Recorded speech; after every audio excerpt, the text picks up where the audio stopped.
তোমাদের বাড়িতেও কি এই ধরনের শার্টের কলারগুলো কালো হয়ে গেছে? প্রতিদিন বাচ্চারা সাদা শার্ট পরে স্কুল যাচ্ছে, হাজবেন্ডরা কাজে যাচ্ছে, দেখা যাচ্ছে কয়েকদিন পরে এই শার্টের কলারটা একদম কালো একটা দাগ পড়ে যায় ঘাড়ের ময়লা লেগে লেগে। তবে এই দাগটা কিছুতেই উঠতে চায় না, আমরা কিন্তু সমস্যার মধ্যে পড়ি যে কিভাবে এই দাগটাকে তুলবো।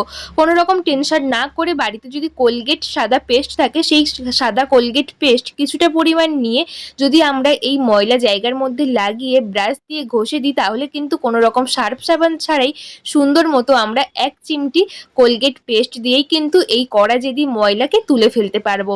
এই টেনশনটা প্রত্যেকটা মহিলার মধ্যে হয় যে কিভাবে শার্টটাকে সুন্দর করে পরিষ্কার করব, একদম কালো হয়ে গেছে। তো কোনো রকম টেনশন না করে বাচ্চাদের সাদা শার্ট বা যেকোনো সাদা শার্ট বা যেকোনো শার্ট এইভাবে কিন্তু কোলগেট দিয়ে আর একটা পুরনো ব্রাশ দিয়ে একটু জল দিয়ে ঘষলেই কিন্তু সুন্দর মতো উঠে যাবে।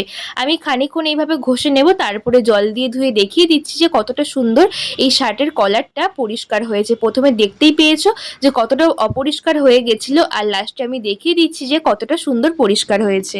দেখো যে কালো স্পটটা পড়েছিল সেটা কিন্তু উঠে গেছে। তোমরাও বাড়িতে অ্যাপ্লাই করে দেখো, ভীষণ উপকারী। কেমন লাগলো অবশ্যই একটা কমেন্ট করে বলো।